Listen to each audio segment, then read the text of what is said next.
কোন ইউনিভার্সিটি যদি বলে যে আমি এলজিবিটি কিউকে সাপোর্ট করি না, ট্রান্সজেন্ডারদেরকে সাপোর্ট করি না, তাহলে ওই ইউনিভার্সিটির অর্থায়ন বন্ধ হয়ে যাবে। কোন ব্যক্তি যদি বলে যে আমি এলজিবিটি কিউ সাপোর্ট করি না, ট্রান্সজেন্ডার সাপোর্ট করি না, তার চাকরির দরজা বন্ধ হয়ে যাবে ইউরোপ এবং আমেরিকায়। প্রকাশ্যে প্রত্যেকটা বিশ্ববিদ্যালয়, প্রত্যেকটা কোম্পানি এই এজেন্ডাগুলো ওপেনলি, যে কোনো ইউনিভার্সিটির ওয়েবসাইটে গিয়ে আপনি সার্চ করেন, যে কোনো অক্সফোর্ড বলেন, ক্যামব্রিজ বলেন, যে কোনো ইউরোপ আমেরিকার ইউনিভার্সিটির ওয়েবসাইটে গিয়ে সার্চ করেন, তাদের জন্য আলাদা পোর্টাল আছে, আলাদা জায়গা আছে, এবং তাদের ওয়াদা করা আছে যারা এই রকমের বিকৃত, নিকৃষ্ট, জঘন্য রুচি, তাদের সকল প্রকার সুযোগ সুবিধা দেওয়া, তাদেরকে সকল প্রকার সহযোগিতা করা সরকারের দায়িত্ব, ইউনিভার্সিটির দায়িত্ব। বলেন নাউজুবিল্লাহ। তাহলে 100 বছর আগে ইবলিস শুরু করেছিল, আর আজ কোথায় চলে গেছে? এখন বাংলাদেশে শুরুই হয়নি, তবুও দেখেন যে এটার শিকড় কত গভীরে হতে পারে। এবং যেহেতু পৃথিবীর অর্থনৈতিক সিস্টেম, যারা পৃথিবীর মানুষকে গোলাম রাখতে চায়, একটা নির্দিষ্ট গুটি কয়েক মানুষ, বিশেষ করে যারা আজকে ফিলিস্তিনে মুসলমানদের উপর আক্রমণ করতেছে, তাদের অর্থায়নে এবং তাদের চেষ্টায় মূলত সমগ্র পৃথিবীতে ইবলিস এটা বাস্তবায়ন করতেছে। এবং এটা বাস্তবায়নে তারা খ্রিস্টানদেরকে পাগল বানিয়েছে, উল্লু বানিয়েছে। উর্দুতে বলে উল্লু বানানো, মানে পাগল বানানো, মানে বুদ্ধিহীন, বিবেকহীন, পাগল, বিবেচনা করতে পারেনি। খ্রিস্টানদের কাছে সত্য এবং মিথ্যার যাচাইয়ের অবস্থা তাদের ধর্মীয় কিতাবের আলোকে, ধর্মীয় জ্ঞানের আলোকে লিমিটেড, সীমিত। ফলত ইবলিসের জন্য এবং এই জায়নিজমে যারা বিশ্বাস করে, অল্প সংখ্যক মানুষ যারা মানবতাকে ধ্বংস করতে চায়, তাদের জন্য খ্রিস্টানদেরকে পাগল বানানো সহজ। তারা ইউরোপ এবং আমেরিকাকে পাগল বানিয়েছে মানবতার দোহাই দিয়ে, যে দেখো এরাও মানুষ, এদেরকে সহযোগিতা করতে হবে, এদেরকে কষ্ট দেওয়া যাবে না, এরকম ব্ল্যাকমেইলের মাধ্যমে তারা তাদেরকে রাজি করিয়েছে। এবং যেহেতু বিশ্বের অর্থনৈতিক বড় বড় প্রতিষ্ঠান তাদের হাতে, এবং বড় বড় ইউনিভার্সিটিগুলো তাদের অর্থায়ন ছাড়া কোনো গবেষণা প্রজেক্ট বাস্তবায়ন করতে পারবে না, ফলত এইভাবে ধীরে ধীরে ধীরে ধীরে বড় বড় কোম্পানি, বড় বড় ইউনিভার্সিটি, তারপরে সরকার, এইভাবে প্রেশার ক্রিয়েট করা হয়েছে। আর আজকে যেখানে আমাদের বাংলাদেশে আইনত এখনো সমকামিতা নিষিদ্ধ, আইনত এখনো বাংলাদেশে সমকামিতা নিষিদ্ধ, সেখানে সেই অবস্থায় প্রকাশ্যে পাবলিক লেকচারে এইটার বিরোধিতা করার কারণে, ট্রান্সজেন্ডারের বিরোধিতা করার কারণে কত মানুষের চাকরি যাচ্ছে আর কত মানুষ চাকরি হারানোর আশঙ্কায় আছে। এই ধরনের নামকাওয়াস্তে সেকুলারিজম, যারা বাক স্বাধীনতায় বিশ্বাস করে, সেই ধরনের ইউনিভার্সিটি এবং তাদেরকে যারা অর্থায়ন করে, তাদের গোলামেরা এই জিনিসগুলো বাস্তবায়ন করতেছে, তাদের শিকড় কত গভীরে থাকতে পারে। সুতরাং এই ধরনের আরো ভয়ঙ্কর, আরো ভয়াবহ জিনিস আপনাদের সমাজে বাস্তবায়ন হবে, এবং ইবলিস এবং তার দোসরেরা এটা বাস্তবায়নের চেষ্টা করবে। আপনি কখনোই জালসা দিয়ে এটা বন্ধ করতে পারবেন না। আপনাকে এটা বন্ধ করতে হলে তাদের মতো শক্তিশালী সিলেবাস শতভাগ মুসলমানের কাছে পৌঁছাতে হবে, শতভাগ মুসলমানের কাছে। তাহলে শতভাগ মুসলমানের কাছে যদি আপনি দিনের মৌলিক জ্ঞান দিতে পারেন, যেমন আজকের যারা প্রোটেস্ট করতেছে, এটার বিরোধিতা করতেছে, এদেরকে কোনোদিন তো আর এটা শিখানো হয়নি ট্রান্সজেন্ডার, এই জন্য তারা আমাদের সমাজের স্বাভাবিক গতির উপর বড় হয়েছে। এই জন্য ব্রাক ইউনিভার্সিটির ছাত্র বলেন, আরো বিভিন্ন ইউনিভার্সিটির ছাত্র বলেন, তারা আমাদের সমাজের স্বাভাবিক গতির উপর বড় হওয়ার কারণে বিরোধিতা করতেছে। কিন্তু আজকে যে বাচ্চাটা ক্লাস 7-এ পড়তেছে, ওকে এটা শেখানো হচ্ছে, ওর ব্রেনে তো এটা দেওয়া হচ্ছে। সুতরাং এই বিষাক্ত জিনিস নিয়ে বড় হবে, ওইটার বিরোধিতা করতে পারবে না। এবং এটা কত বিষাক্ত তার একটা উদাহরণ আমি আপনাকে দিই। কোন মা এবং বোন যদি দিনের পথে আসার পরে, পর্দা করার পরে, কোরআন হাদিস পড়ার পরেও একটা বাতিল আকীদা ছাড়তে পারে না, একটা বাতিল বিশ্বাস ছাড়তে পারে না। কোন বাতিল বিশ্বাস? ছেলে হোক মেয়ে হোক, দুটি সন্তানই যথেষ্ট। কেন ছাড়তে পারে না?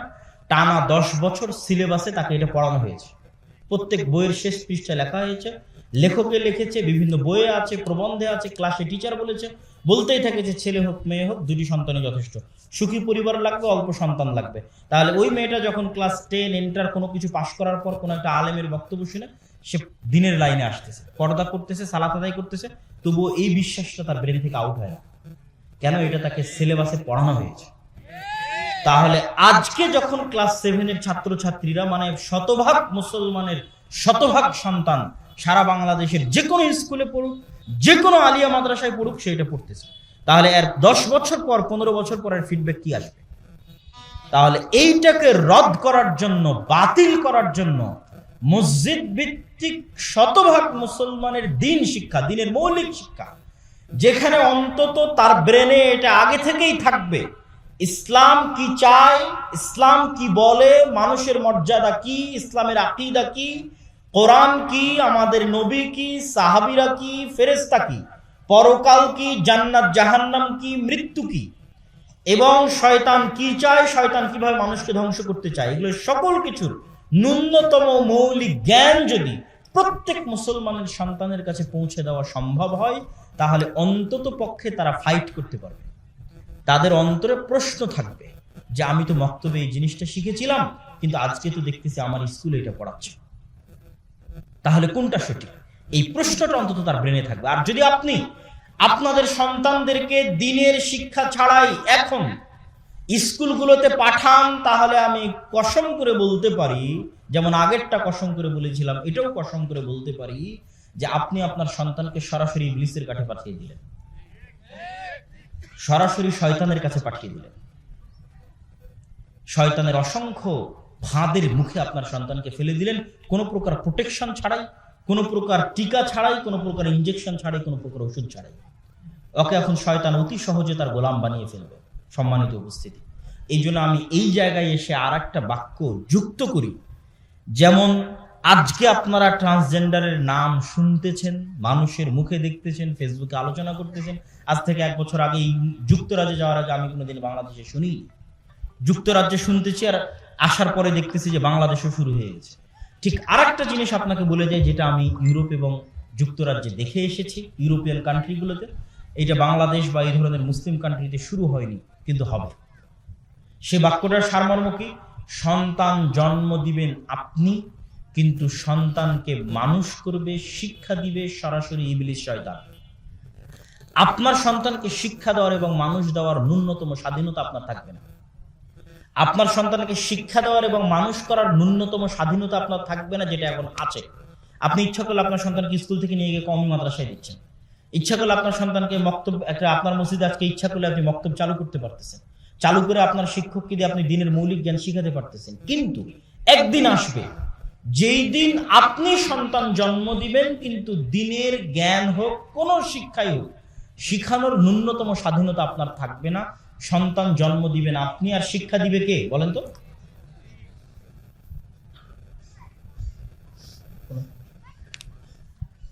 সন্তান জন্ম দিবেন আপনি এবং শিক্ষা দিবে ইবলিস। তো সন্তান জন্ম দিবেন আপনি, শিক্ষা দিবে ইবলিস। এটার এবার বাস্তব উদাহরণটা দেখেন।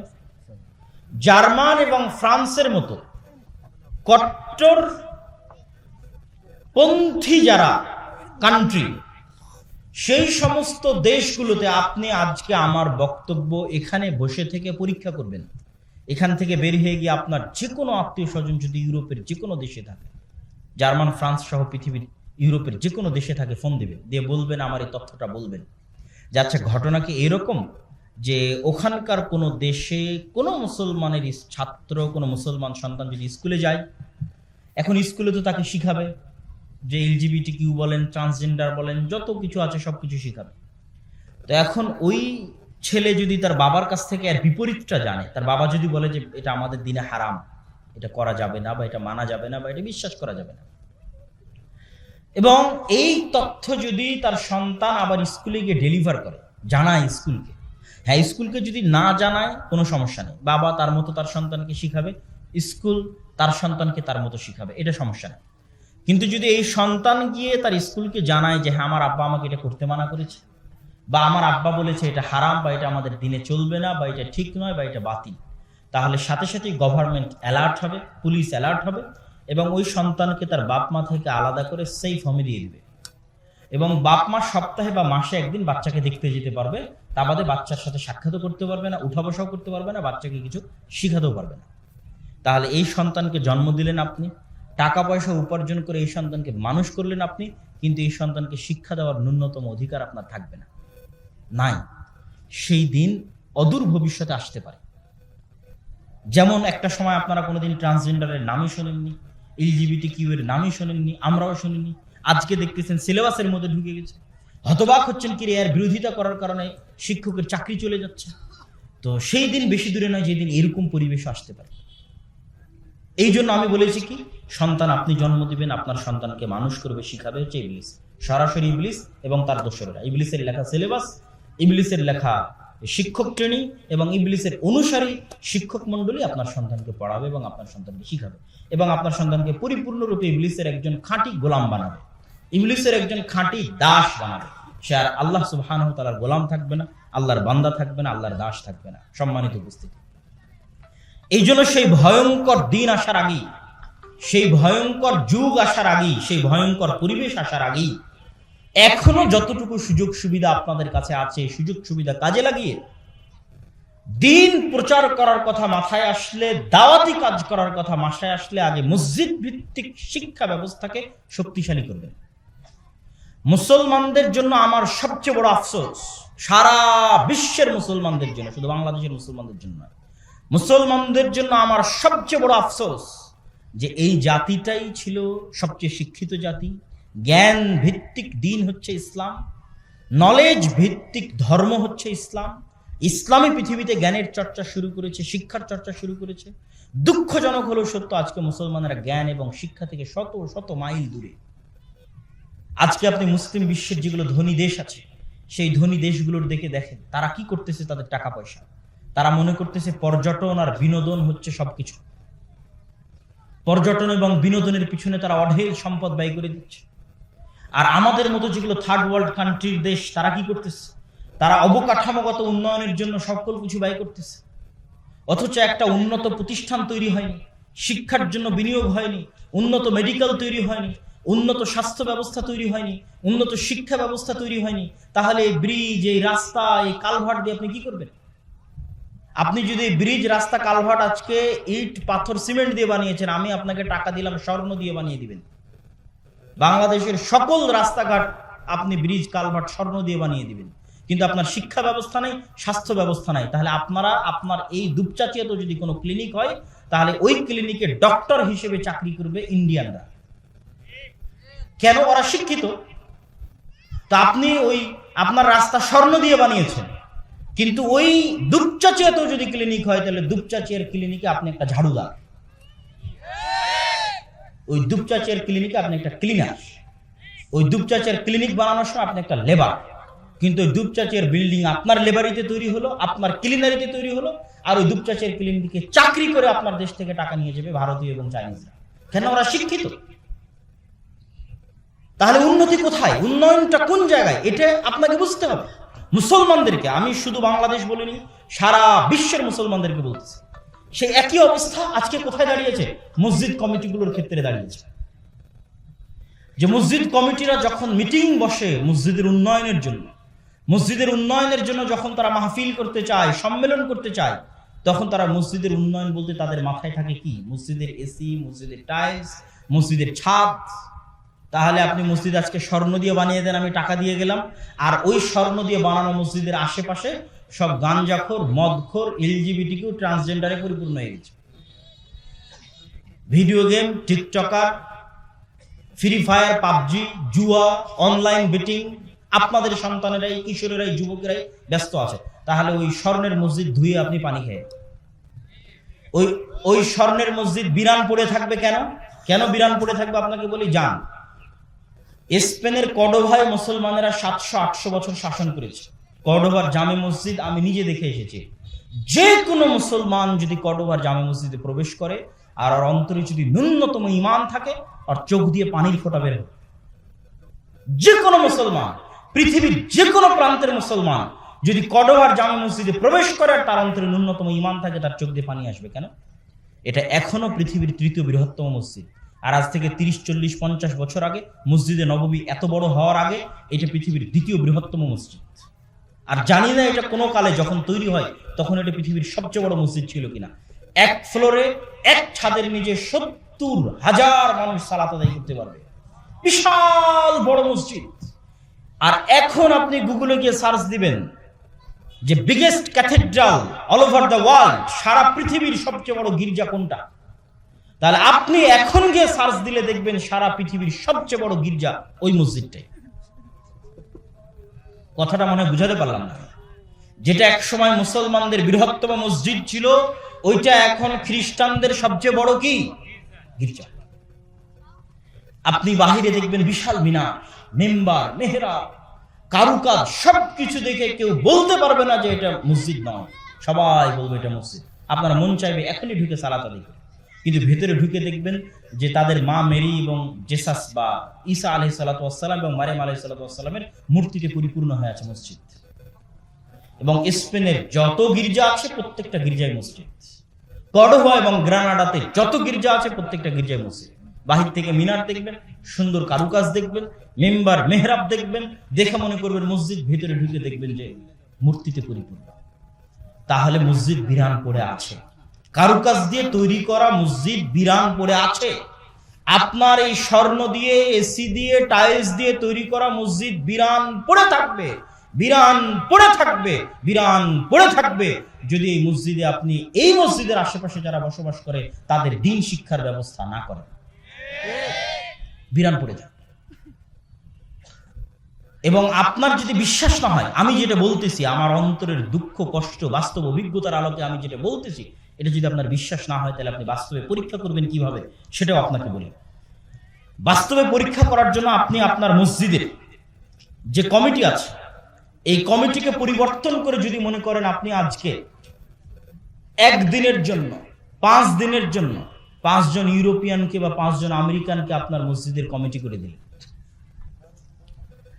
এই একদিনের জন্য 5 দিনের জন্য যদি 5 জন আমেরিকান বা 5 জন ইউরোপিয়ান আপনার মসজিদের কমিটি হয় এবং তারা যদি আপনার মসজিদের প্রথম মিটিং এ বসে, তাহলে মসজিদের ফান্ডে যদি 10 টাকাও থাকে, মসজিদের ফান্ডে যদি 10 টাকাও থাকে, তাহলে ওই খ্রিস্টান মিশনারিরা, ওই ইউরোপিয়ানরা, ওই আমেরিকানরা আর 5টা টাকা শিক্ষার জন্য ব্যয় করবে। কিসের জন্য ব্যয় করবে বলেন তো? শিক্ষার জন্য ব্যয় করবে। সম্মানিত উপস্থিতি,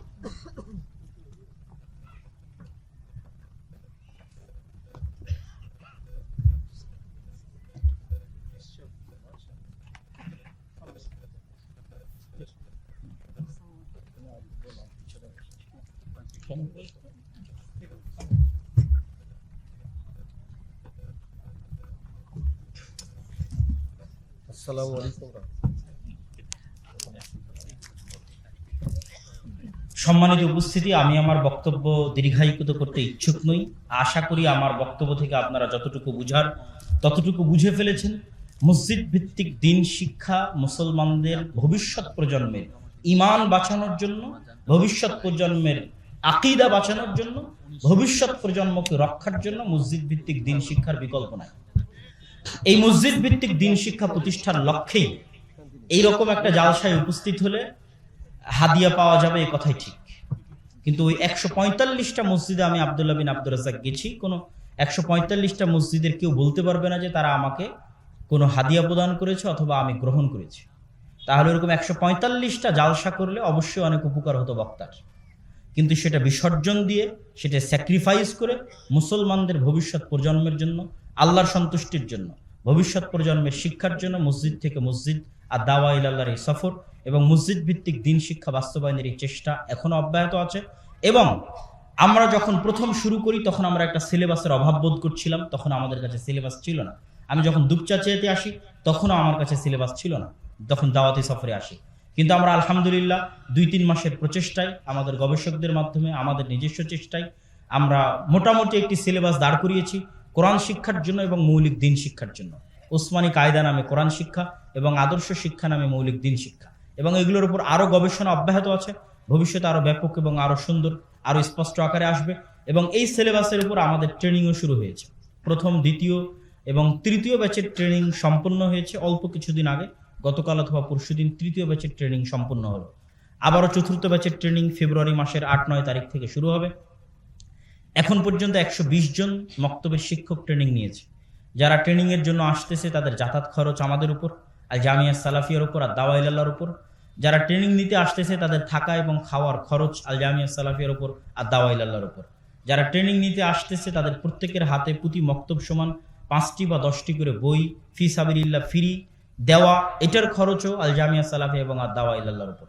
পাশাপাশি আমরা তো আপনাদের এলাকায় আসছি ফি সাবিলিল্লাহ, আরও বাংলাদেশের বিভিন্ন প্রান্তে যাচ্ছি।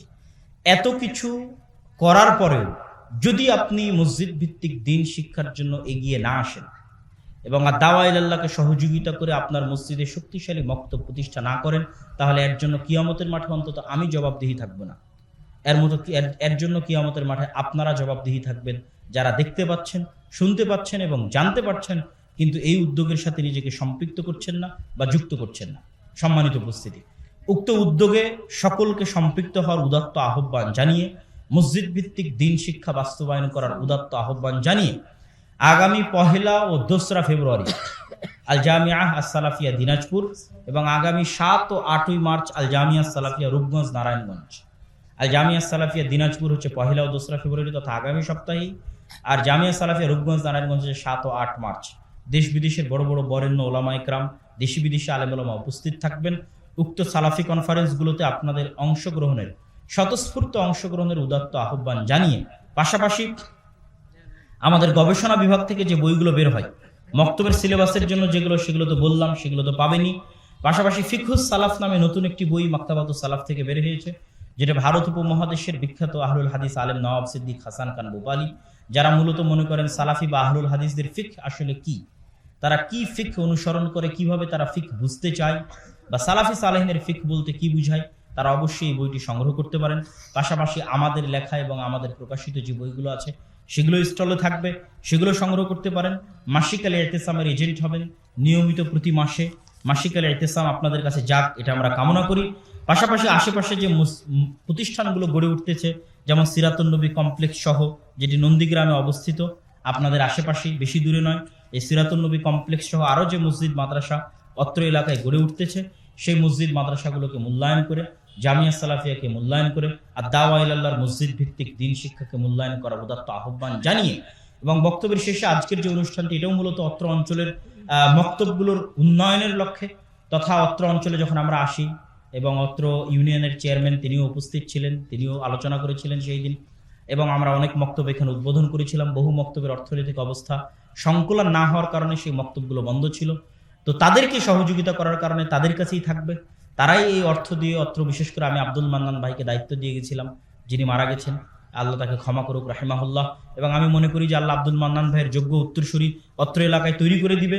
তো সেই যোগ্য উত্তরসূরিদের মাধ্যমে অত্র এলাকার মক্তবগুলো যেন কার্যকরী হয়, এই জন্য আমি সকলকে আদ-দাওয়া ইলাল্লাহর এই স্থানীয়, আজকে আপনারা যেটা দান করবেন সেটা আপনাদের দুপচাচি ও উপজেলার মক্তবগুলোর জন্যই ব্যয় হবে। আমি সকলকে দান করার জন্য, স্টেজে যারা আছে, যারা আমরা সামনে বসে আছি, আমি নিজে সকলকে, কেউ এটার থেকে বিরত থাকবেন না।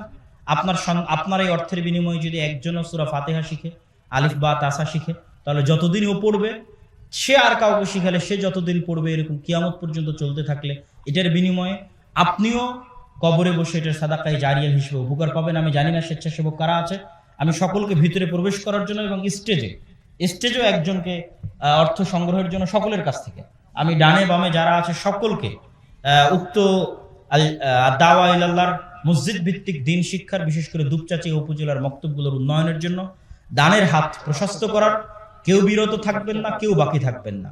10 টাকা হলো, 5 টাকা হলো, এবং অবশ্যই আপনার কবরে এটি নেকি হিসেবে, মুসলমানের সন্তানের কোরআন শিক্ষার আজর হিসেবে পাবেন বলে আমরা আল্লাহ সুবহানাহু ওয়া তাআলার দরবারে আশা করি।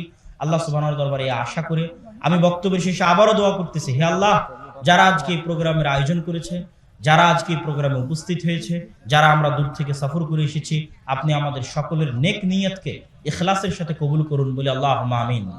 হে আল্লাহ, যে আব্দুল মান্নান ভাই এই প্রোগ্রামের জন্য চেষ্টা করতেন, আমাদের সাথে যোগাযোগ রক্ষা করতেন, তার কবরের শাস্তি মাফ করে তার কবরকে আপনি আলোকিত করুন, প্রশস্ত করুন, এবং তাকে জান্নাতে উঁচু মর্যাদা সম্মানিত করুন, আল্লাহুম্মা আমিন। এবং অত্র অঞ্চলে যেন দিনের দাওয়াতি কাজ অব্যাহত থাকে সেই ব্যবস্থা আপনি করে দিন।